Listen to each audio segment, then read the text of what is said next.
मैं कर्मों के नियम से अनजान हूं तो वो कर्म के फल से बच नहीं पाएगा। पशुओं के लिए कर्म का नियम कैसे काम करता है? ये कर्म का नियम पशु पे लागू नहीं होता है। पशुओं की चेतना हमारी तरह उन्नत नहीं है। वे अपने शरीर से इतने बंधे हुए होते हैं कि वो शरीर के अनुसार ही कार्य करते हैं। वे शरीर से परे कुछ सोच नहीं सकते। जैसे हम देखते हैं, एक चिड़िया दाना ही खाती है। चिड़िया नहीं सोच सकती कि क्या मेरे लिए यही खाद्य पदार्थ है। और एक शेर है, वो मांस ही खाता है। वो नहीं सोचता है कि मुझे गेहूं की रोटी खानी है। जबकि मनुष्य शरीर में उन्नत चेतना होने के कारण हमारे पास अवसर है विचार करना, भेद करना, क्या उचित है, क्या अनुचित है। और क्योंकि हमें अवसर मिला है भेद करना, क्या उचित है क्या अनुचित है, तो हमारे कार्यों का परिणाम भी हमें मिलता है। इसलिए ये कर्म अकर्म विकर्म पाप पुण्य इत्यादि ये केवल मनुष्य जीवन के लिए है। पशु जीवन में ये कानून नहीं लगता है। क्या पुण्य कर्मों से पाप धुल जाते हैं? ऐसे विशेष कुछ कार्य हैं, पुण्य कार्य जिसे कहते हैं प्रायश्चित्त।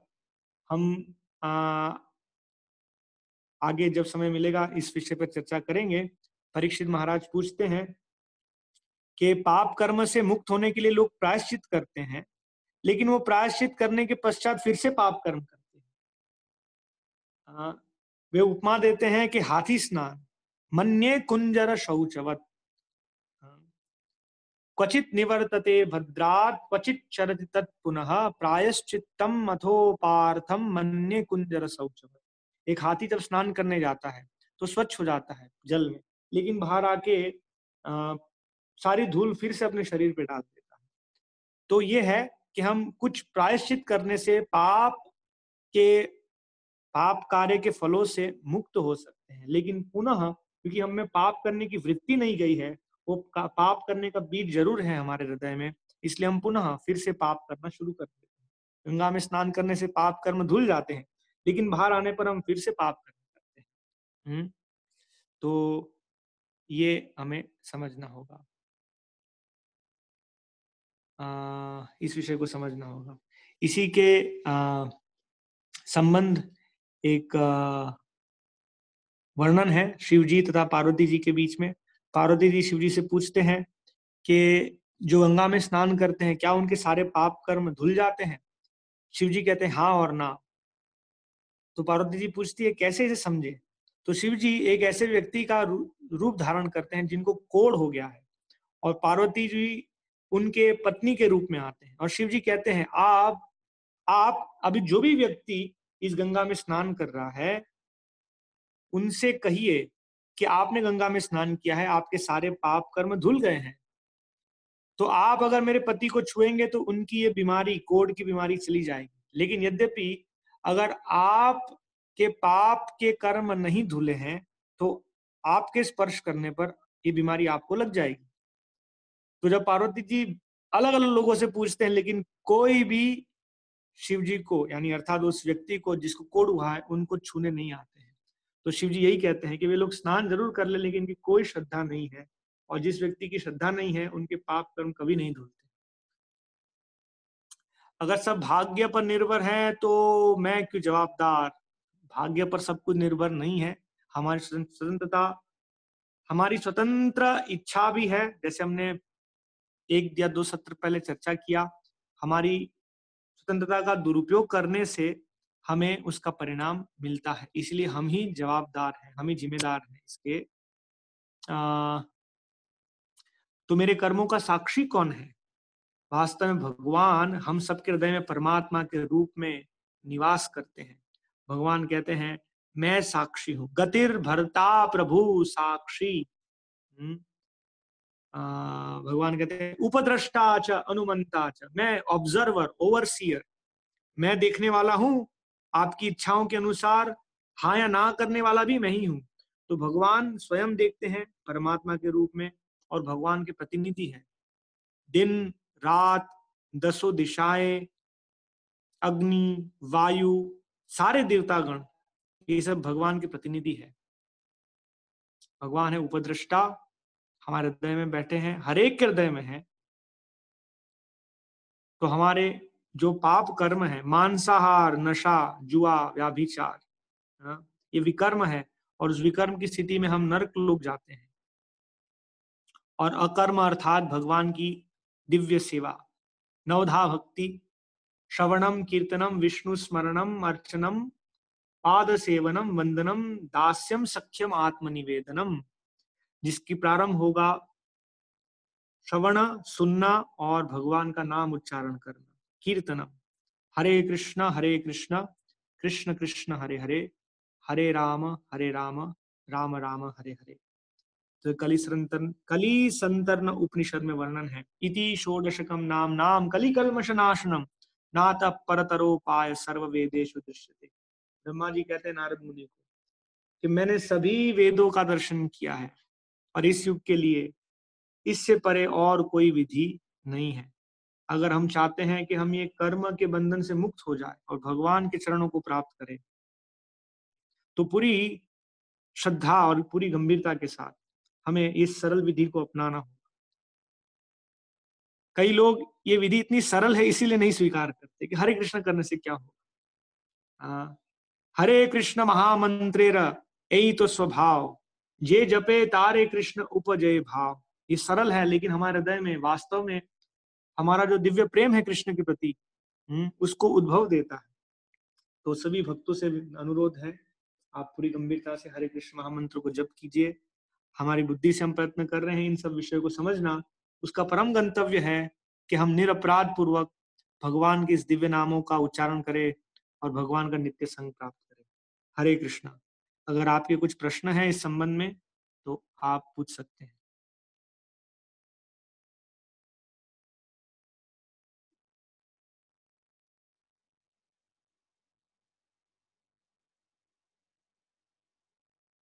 किशोर कुमार प्रभु, किसी का कोई प्रश्न है तो लिख सकते हैं। अनिल जी, हरे कृष्णा। अनिल जी। जी जी, हरे कृष्णा प्रभु जी। हरे कृष्णा जी। जी प्रभु जी, एक सवाल ये मेरे पूछना चाह रहा था कि कर्मों के नियम जब पशु पर काम नहीं करते तो वह क्रमशः कैसे फिर 84 लाख योनि से मनुष्य जीवन में आ जाते हैं प्रभु जी? वो ऑटोमेटिक मोड में चलता है, एक के बाद एक। जलजा नवलक्षाणी, जलचर, फिर स्थावरा लक्ष विंशति स्थावर, क्रीमयो, उससे बाद कृमि की योनि, फिर पक्षी नाम 10 लक्षणम, त्रिमसल लक्षाणी पशवः, चतुष्लक्षाणी मानवः। तो वो क्रमशः जो उनका विकास होता है उस तरफ आगे बढ़ते हैं। जी जी। नेक्स्ट, मतलब आप जैसे देखते हैं वेटिंग एरिया में कई बार सीट बैठने की लाइन में कैसे खड़े हैं, एक के बाद एक के बाद एक शरीर खत्म हुआ दूसरा शरीर मिलेगा, वहां पर इस तरह से। जी जी प्रभु जी, एक प्रश्न बस और था। ये जो पहले वैश्य का धर्म भगवत गीता में बताया गया है, गो रक्षा वाणिज्यम, वो तो कृषि गो रक्षा वाणिज्यम, कृषि गो रक्षा वाणिज्यम। जी, तो प्रभु जी अब तो कोई एक प्रकार से वैश्य का धर्म है ही नहीं मेरे ख्याल में, क्योंकि अब तो व्यवसाय बदल गए पूरे। जी, इसलिए वर्णन है कि कुछ कुछ हद तक बचा है इस जगत में। अभी तो ब्राह्मण नहीं है, क्षत्रिय नहीं है, कुछ हद तक वैश्य है जो प्रोडक्टिव क्लास कुछ हद तक है, लेकिन वो भी शोषण पर आधारित है। और शास्त्र वर्णन है कलौ शूद्र संभवा, कलयुग में सबकी स्थिति है शूद्र संभवा।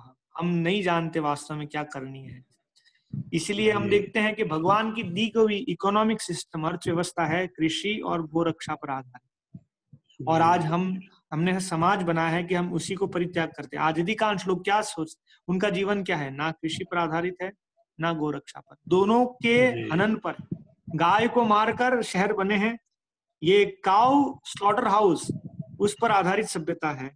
और पृथ्वी का भी शोषण हो रहा है पूरी रूप से, हम देख रहे हैं। जल, वायु, भूमि, ये हमारी स्थिति है। जी जी जी, धन्यवाद प्रभु जी। ओके, हरे कृष्णा।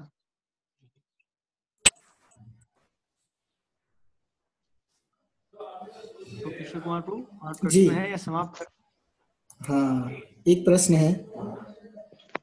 हम अभी श्रीमद् भागवतम का स्मरण कर रहे हैं, पर कुछ बातें अगर हम नहीं धारण कर पाए तो पाप लगता है क्या? मैं इसको समझ नहीं पा रहा हूँ, प्रश्न क्या? श्रीमद् भागवतम का स्मरण कर रहे हैं लेकिन कुछ बातें अगर हम उसको स्वीकार नहीं कर पाते हैं जी। तो क्या पाप लगता है? श्रील प्रभुपाद बताते हैं ऐसे बहुत सारे विषय हैं जो हम नहीं समझ पाएंगे। जैसे एक उदाहरण है, दसम स्कंद में वर्णन आता है कि महाराज उग्रसेन के राजमहल में 4 करोड़ सेवक हैं। कैसे समझ पाना? और जैसे कल हमने पढ़ा कि इस जो ब्रह्मांड है इसका डायमीटर है 4 बिलियन माइल्स। कैसे समझ पाना, है ना? और अगर एक हम देखें कि कैसे भगवान विष्णु अपने शरीर से आधा ब्रह्मांड पसीना उत्पन्न करते हैं और आधा ब्रह्मांड भर देते हैं, कैसे समझना? तो हम अगर नहीं समझ पाए फिर भी हमको ये आधारभूत श्रद्धा समझना, शास्त्र के जो अन्य विषय, भागवतम के अन्य विषयों को समझकर हमें पता चलता है कि ये तो दिव्य ज्ञान है। और मेरी बुद्धि सीमित है, अभी मैं उसको नहीं समझ पा रहा हूं, लेकिन आगे जाके जब मेरी बुद्धि शुद्ध होगी तब मैं इसे समझ पाऊंगा। तो अगर इस श्रद्धा से हम भले नहीं समझ पा रहे हैं लेकिन भागवतम का अध्ययन कर रहे हैं तो हमें पाप नहीं लगता। लेकिन अगर हम हास्य उसका उपहास करते हैं कि अरे ये क्या है, ये तो सब बकवास है, ये तो सब मिथ्या दंत कथा है ना, तो उसे कहते हैं श्रुति शास्त्र निंदनम, वो अपराध है। तो हमारा ऐसा मनोभाव नहीं होना चाहिए। निर्विशेषवादी की क्या गति होती है? निर्विशेषवादी 2 प्रकार के होते हैं। देखिए, एक तो जो भगवान से द्वेष करता है वो है मायावाद, जो भगवान के शरीर के अस्तित्व को ही नकारता है। वो सोचता है कि भगवान का शरीर माया है, क्योंकि इसने इस जगत में सभी शरीरों को देखा है जो माया के बने हुए हैं, पृथ्वी, अग्नि, जल, वायु, आकाश। तो वो सोचता है कि भगवान श्री कृष्ण, भगवान राम, भगवान नृसिंह, वामन इत्यादि जब इस जगत में आते हैं उनका शरीर भी माया का है, वो शरीर से द्वेष करता है, तो उसकी तो बहुत ही निम्न गति होगी। भगवान कहते हैं तान हम दुष्ट क्रूरान संसारेषु नराधमान क्षिपामि अजस्य अशुभान आसुरीष्वेव योनिषु। तो उनकी आसुरिक गति होती है। और जो व्यक्ति वास्तव में भगवान के स्वरूप को भी समझ नहीं पाया है वो उससे द्वेष नहीं करता, वो समझता है कि भगवान निराकार है, लेकिन वास्तव में भगवान का सच्चिदानंद विग्रह का ज्ञान नहीं है उसे, तो वो व्यक्ति किसी भक्त के संपर्क में जब आएगा तब वास्तव में भगवान के दिव्य स्वरूप को समझ पाएगा और फिर उसके बाद भगवान की भक्ति में संलग्न होता है, तो उसकी क्रमशः प्रगति हो वहां से। क्या आपको प्रश्न का उत्तर मिला? और कर्मकांड और कर्म योग में क्या अंतर है? कर्मकांड अर्थात भौतिक कामना के हेतु कार्य करना जो शास्त्रों में अनुमोदित है। जैसे यज्ञ, हम देखते हैं ये यज्ञ करेंगे तो हमें ये मिलेगा, हम ये कार्य करेंगे तो हमें ये मिलेगा, उसे कहते हैं कर्मकांड। और जब व्यक्ति अपने कार्यों को भगवान की सेवा में लगाता है, जैसे उदाहरण स्वरूप अगर कोई पेंटर है, उससे पेंटिंग में बहुत आसक्ति है, लेकिन वो सोचता है कि पेंटिंग की आसक्ति तो मैं नहीं छोड़ सकता, लेकिन मैं कृष्ण के लिए पेंटिंग करूंगा, तो वो है कर्मयोग। वो अपने कार्य से भगवान से जुड़ रहा है। योग अर्थात भगवान से जुड़ना। जैसे एक व्यक्ति है जो आर्किटेक्ट बनना चाहता है, लेकिन वो अपनी आर्किटेक्चर कला को भगवान की सेवा में लगाकर भगवान की कुछ सेवा करता है, तो उसे कहते हैं कर्मयोग। अर्थात एक व्यक्ति जिसको बहुत आसक्ति है धन से, वो धन छोड़ना नहीं चाहता, धन कमाने का उसका बहुत अभिलाषा है, लेकिन वो धन भगवान की सेवा में लगाता है, तो वो है कर्म योग, भगवान से जुड़ना। जबकि कर्म कांड अर्थात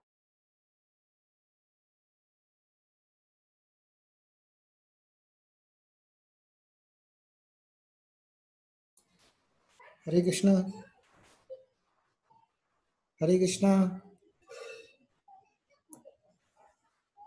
हरे कृष्णा। कमाने का, लेकिन भगवान की इच्छा नहीं है, या भगवान कुछ ऐसी व्यवस्था करते हैं, तो भगवान की इच्छा को समझकर कार्य करना, उसे कहते हैं भक्ति।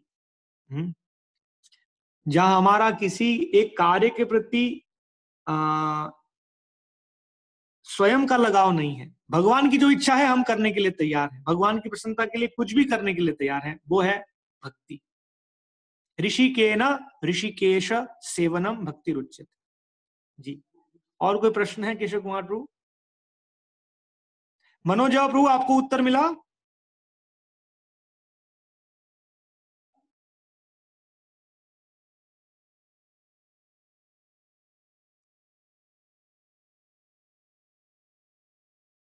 हरे कृष्णा। मनोज प्रभु, आपको उत्तर मिला आपके प्रश्न का? उनका माइक अनम्यूट नहीं हो पा रहा है इधर से। ओके, वो चैट में लिख सकते हैं यद्यपि अगर उसका उत्तर मिला तो। ठीक है। और माता जी के प्रश्न है।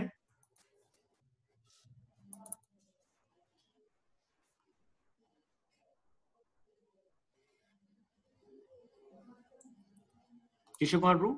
हाँ, वन मोर क्वेश्चन प्रभु जी। उमेश खान बेलपुरिया। जी, मनोज प्रभु पूछ सकते हैं आप।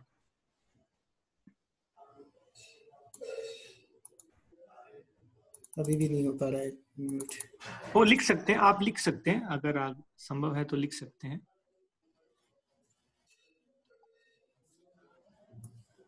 और तब तक कोई और प्रश्न हो तो भी ले सकते हैं, किसी जी। का प्रश्न।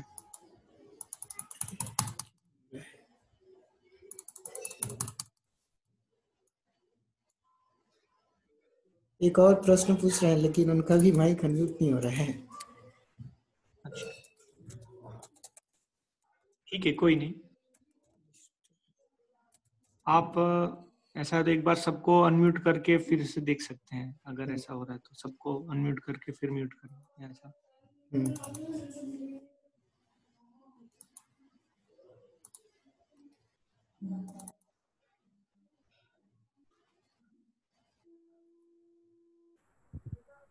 ओके, ठीक है, तो चैट में लिख पाए तो ठीक है।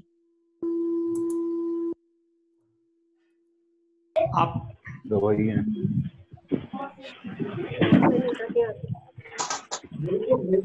हरे कृष्णा। उमेश कांत जी,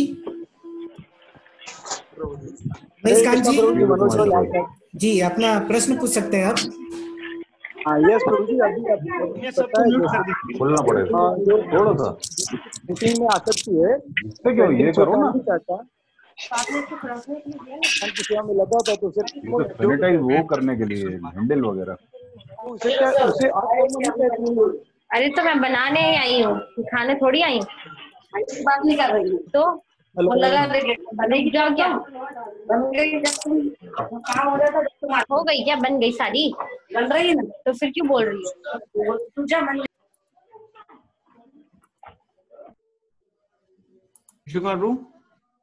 उमेश कांत जी अभी पूछ सकते हैं। हरे कृष्णा प्रभु, मनोज दास बात करूं? हाँ, मनोज प्रभु हिंदी में पूछिए। यस प्रभु जी। प्रभु जी, जैसे आपने बताया कि जैसे कोई किसी की आसक्ति पेंटिंग में है तो अगर वो जी। भगवान की सेवा में उसे लगाता है तो उसको कर्म योग कहते हैं। जी, तो क्या उसे अकर्म नहीं कहते प्रभु जी उसे? नहीं, अकर्म नहीं कहते, क्योंकि हाँ, मतलब वो उसको भगवान की सेवा में से लगा रहा है तो उससे कर्म फल जागृत नहीं होता, लेकिन अभी वो पूर्ण समर्पण नहीं है। ओके। क्योंकि मान लीजिए, जैसे मैं आपको उदाहरण देता हूँ, एक उदाहरण। अभी जैसे मान लीजिए कि अभी किसी को कीर्तन गाने की बहुत इच्छा है, वो भी भगवान की सेवा, वो कर्म है कीर्तन लीड करना, लेकिन मंदिर गंदा है और मंदिर में भक्तों की जरूरत है मंदिर सफाई करने के लिए। तो यद्यप हालांकि ये तो सब भक्ति के कार्य है, लेकिन मैं जैसे कर्मयोग के लिए कैसा उपयुक्त उदाहरण ये होगा कि एक व्यक्ति किसी एक विशेष कार्य के प्रति आसक्त है और उस कार्य का फल भगवान की सेवा में लगाता है ना, तो वो कर्मयोग कहलाता है। और वो हम देखते हैं कि पूर्ण रूपेण भी नहीं लगा पाता। जैसे मान लीजिए कि हम 1 लाख रुपए कमाते हैं तो हम 50,000 भगवान को देते हैं, लेकिन 50,000 अपने पास जरूर रखते हैं, है ना। तो इस तरह से भगवान से जुड़ना उसे कहते हैं कर्मयोग। नहीं हो रही चेकिंग। ऋषि कुमार को सबको म्यूट करना होगा।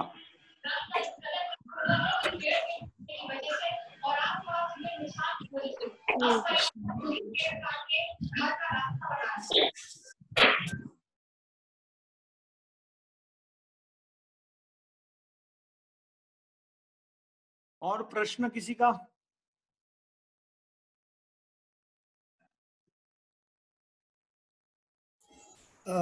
एक प्रश्न है। हाँ, शीला माता जी। हाँ जी, हरे कृष्णा प्रभु जी। जी माता जी, हरे कृष्णा। हाँ प्रभु जी, मेरे वैसे तो 2-3 क्वेश्चन हैं, क्या जी दोनों ही पूछ सकती हूँ? आप पूछिए, हम प्रयत्न करेंगे जी। अच्छा प्रभु जी, एक तो मेरा ये है कि आजकल हम देखते हैं कि बहुत सारे जो सो कॉल्ड बाबा हैं वो प्रचार जी कर रहे हैं। जी वो अगर उनको सुनेंगे तो ऐसा लगता है कि वो बहुत अच्छे से शास्त्रों का उनको ज्ञान है और बहुत अच्छे से बता रहे हैं, जी लेकिन जो उनके पीछे जब हम देखते हैं तो कि वो उनका पर्पस ठीक है, एक तरह से कृष्णा भक्ति वो दे रहे हैं, लोगों को अवेयर कर रहे हैं, लेकिन जी धन कमाना उनका मेन मोटिव है। जी जी जी। तो क्या उनको हम मतलब क्या कहेंगे, वो भक्त हैं या उनकी नहीं, क्या गति रहेगी आगे? वास्तव में वो पेशेवर कथाकार है ना। छद्म हाँ, भक्त, प्रभुपाद कहते हैं सूडो ट्रांसेंडेंटलिस्ट। कल हमने इस श्लोक को पढ़ा। हम्म, ये प्रभुपाद इस तात्पर्य में वर्णन करें, क्योंकि उनके हृदय में वो अभी समझ ही नहीं पाए हैं कि मैं कृष्ण का दास हूँ। वो तो केवल धन के लिए या प्रसिद्धता के लिए वो कथा कह रहे हैं, और इस प्रकार से बोलेंगे जहां लोगों को बहुत अच्छा लगे। उनके पास पुष्पितम वाचम, उनके पास बोलने की कला है, भाषा है। वो जानते कब उनका टोन ऊपर करना, कब नीचे करना, कब मधुर वाणी में बोलना, पीछे म्यूजिक कैसे बजना चाहिए, लोगों को आंसू कैसे आएंगे, ये जरूर जानते हैं। लेकिन ना उनके हृदय में भक्ति है, और क्योंकि उनके हृदय में भक्ति नहीं है, वो किसी के हृदय में भक्ति प्रदान नहीं कर पाए। तो ऐसे लोगों के प्रति सामान्यतया छद्म लोग उनसे आकर्षित होते हैं। भक्त तो तुरंत समझ जाते हैं कि यहाँ गड़बड़ है, यहाँ कुछ सही नहीं लग रहा है मुझे, है ना। मैं यहाँ पर आपको स्क्रीन शेयरिंग से प्रभुपाद का एक बहुत महत्वपूर्ण तात्पर्य है, कल जो हमने पढ़ा था, हम इसको पढ़ेंगे। प्रभुपाद इसकी कड़ी आलोचना करते हैं। इसलिए कई बार होता है कि कोई हमसे अच्छा संगीतकार हमसे अच्छा हो, बहुत अच्छा हरे कृष्ण कीर्तन करता हो, लेकिन प्रभुपाद बोलते हैं we are not musician, we are devotees, हम कृष्ण को प्रसन्न करने के लिए। तो वे लोग हरे कृष्ण करके किसी को परिवर्तित नहीं कर पाएंगे। यहाँ ये श्रीमद् भागवतम 8वां अध्याय 4था श्लोक है, जहाँ वर्णन है कि जो लोग नियमित रूप से श्रीमद् भागवतम सुनते हैं और इसे अत्यंत गंभीरता पूर्वक, बहुत ही सिंसियरली ग्रहण करते हैं, उनके हृदय में अल्प समय में ही भगवान श्री कृष्ण प्रकट हो जाते हैं। प्रभुपाद लिखते हैं, सस्ते भक्त या भौतिकतावाद में ग्रस्त भक्त आवश्यक योग्यताएं न होते हुए भी भगवान को साक्षात देखने के लिए बहुत अधिक लालायित रहते हैं। तो यहाँ पर वर्णन है कि ऐसे निम्न कोटि के भक्तों को यह जान लेना चाहिए कि भौतिक आसक्ति तथा भगवान का साक्षात्कार एक साथ नहीं होता है ना। यह ऐसी यांत्रिक प्रक्रिया नहीं है कि परमेश्वर भागवत वाचक निम्न कोटि के भौतिकतावादी छद्म भक्तों के लिए यह कार्य कर सके। ये पेशेवर लोग ऐसा करने में अक्षम है, क्योंकि न तो उन्हें आत्म साक्षात्कार हुआ रहता है और न ही श्रोताओं की मुक्ति में उनकी कोई अभिरुचि होती है। वे तो अपनी गृहस्थी बनाए रखकर अपने पेशे के लिए कुछ भौतिक लाभ उठाने में रुचि रखते हैं। तो हम देखते वही सिखाते हैं, वो हमको सिखाते हैं भागवत पढ़ने से ये हो जाएगा, आपको ये मिल जाएगा, आपको वो मिल जाएगा। और वास्तव में परीक्षित महाराज के पास 7 दिन थे, तो ये भागवत 7 दिन उन्होंने सुना। ऐसा कोई भागवत सप्ताह ऐसा कुछ है नहीं। प्रभुपाद यहाँ लिखते हैं, दूसरे के हित में भागवत को नित्य अपने प्रयासों से तथा भक्ति पूर्वक सुने। मतलब हमें भागवत से सुनना है, नित्यम भागवत सेवया, और शुद्ध भक्त से इसे सुनना है।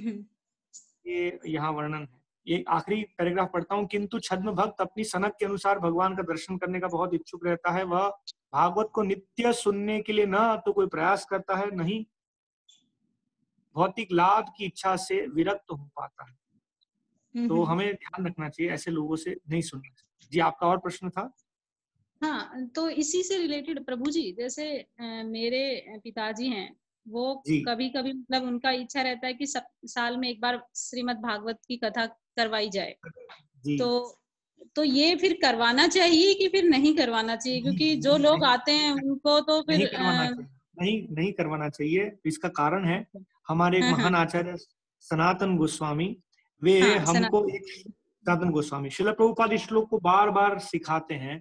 वहां पर वर्णन है, अवैष्णवोद्मुखोद्गीर्णं पूतं हरिकथामृतम् श्रवणा नैव कर्तव्यम सर्पोचिष्ट यथापयः। का वर्णन है कि अगर कोई व्यक्ति भगवान का भक्त नहीं है तो वो अवैष्णव। तो अवैष्णवोद्मुखोद्गीर्णम, जिसके मुख से, अवैष्णव के मुख से निकलने वाली हरि कथा। अब कोई हरि कथा तो सबको पवित्र करती है, भगवान का नाम तो सबके लिए पवित्र मान है। तो वहां उदाहरण दे रहे हैं कि दूध, पयः पयः दूध, वो सबके लिए पवित्र करने वाला है। लेकिन अगर कोई दूध किसी सर्प ने चख लिया है, सर्पो उच्चिष्ट यथापयः, तो वो दूध दूध नहीं रहता है, वो अमृत नहीं है, अभी वो विष है। इस प्रकार से हम देखते हैं जिनकी भौतिक अभिलाषा है उनसे उनके मुख से निकलने वाली हरि कथा भी मटीरियल हो जाती है। आप देखेंगे पेशेवर जो भजनकार हैं वो वास्तव में भगवान के नामों में भी उसको भौतिक टच देते हैं। तो जो लोग उसको सुनते हैं उन्हें भी वो मटीरियल रूप से भगवान के नाम का दे आर एंजॉइंग, वो भगवान के नाम को एंजॉय करना चाहते हैं, भगवान के नाम की सेवा नहीं करते हैं। उनको म्यूजिक में, डांस में आप देखेंगे तो पूरा वही भोग वृत्ति दिखती है। Correct correct. प्रभु जी, मेरा दूसरा प्रश्न ये था कि जैसे अभी हम लोग तो भगवान का प्रसाद बनाते हैं और किचन में काम भी करते हैं, लेकिन बहुत बार चींटियां होती हैं या कॉकरोच निकलते हैं, तो अब हमें क्या करना चाहिए? उनको हटाना चाहिए, मारना चाहिए कि नहीं? नहीं मारेंगे तो खाना नहीं बना पाएंगे, और मारेंगे तो फिर पाप लगेगा। तो ये मेरा एक प्रश्न है। इसीलिए भक्तों को थोड़ा इसमें देखिए, जो चीज हम रोक नहीं पाते, जैसे हम सांस नहीं रोक पाते हैं, हम चलना नहीं रोक पाते हैं, है ना, तो उन सब चीजों के लिए हमें अनुमोदन, जैसे वर्णन है गृहिणी के लिए, जब घर की साफ सफाई करते हैं तो अनजाने में कुछ मकड़ी के जाले, मकड़ी मर जाती है जाले साफ करते समय इत्यादि, जब अग्नि प्रकट करते हैं उससे कीटाणु का नाश होता है। लेकिन यथासंभव जहां तक भी है हमें नहीं करना चाहिए। विशेष रूप से वर्णन है पंचम स्कंद में, वर्णन आता है कि ऐसे अबोध जीव हैं जैसे मच्छर हैं, तो वो हमें किसी द्वेष के कारण नहीं मार रहे हैं। अगर हम उनको ऐसे मारते रहें, जैसे हमने हिट लगा दिया, हिट एक पेस्टिसाइड इंसेक्टिसाइड लगा दिया हमने, या ऑल आउट चलाना, ये वास्तव में ये सब आसुरिक सभ्यता की उपज है, इसलिए वो हमें सही दिशा नहीं दे पा रहे हैं। तो हमें इसका पाप कर्म लगता है और आगे जाके नरकीय जीवन प्राप्त होता है।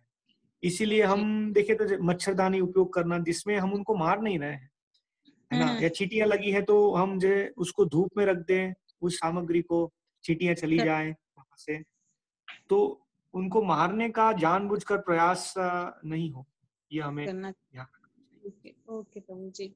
अच्छा प्रभु जी, अभी एक तो ये आपने प्रश्न किया था कि भागवतम करवाना नहीं चाहिए, क्योंकि ऐसे लोगों से जो सुनेंगे वो लोग भी ऐसी धारणा से प्रभावित हो जाएंगे। तो रियल चीज हम देखते हैं, जैसे लोग जो तथाकथित कथाकार से सुनते हैं, जब उनके पास हम ये भागवतम का पूरा सेट लेकर जाते हैं तो वो सोचते नहीं हम तो सुन रहे हैं, हमको ये नहीं चाहिए, हम तो इन्हीं से सुन रहे हैं, तो करेक्ट वास्तविक चीज ले नहीं पाते। जी प्रभु जी, एक मेरा अभी क्वेश्चन नहीं है बट एक रिक्वेस्ट है कि आप जैसे कभी भी नेक्स्ट कोई क्लास या उसके बाद कभी लें तो एक क्लास आप जो स्त्री भक्त के ऊपर भी लीजिए कि स्त्री को जो भक्त है उसको क्या करना चाहिए, क्या नहीं करना चाहिए, वो कैसे अपनी भक्ति को आगे बढ़ा सकती है, क्योंकि इसके बारे में बहुत ज्यादा ज्ञान है नहीं अभी, तो हम कर रहे हैं, लेकिन अगर थोड़ा ज्ञान मिलेगा तो हम और अच्छे तरीके से कर पाएंगे। जी, तो आगे फिर हम उसको थोड़ा प्लान करके वो भी क्लास लेंगे, हम उसकी सूचना देंगे। और एक अच्छा बुक है आज की नारी कल की संस्कृति, इस विषय पर, तो आप अहमदाबाद में जो भक्त हैं उनका संपर्क करें। इसी विषयों को बहुत गहराई में वहां पर समझाया गया है, और इंग्लिश में इसका नाम है मास्टर्स और मदर्स, है ना, तो ये पुस्तक को आप अवश्य पढ़ें और फिर हम उसी के आधार पर आगे जाके कुछ कक्षा लें। ओके, धन्यवाद प्रभु जी। हरे कृष्णा। किशोर कुमार प्रभु, अभी हम मीटिंग समाप्त करेंगे। जी ओके। वाञ्छाकल्पतरुभ्यश्च कृपा सिन्धुभ्येव च पतितनां पावनेभ्यो वैष्णवेभ्यो नमो नमः। हरे कृष्ण कृष्ण कृष्ण हरे हरे, हरे राम राम राम हरे हरे।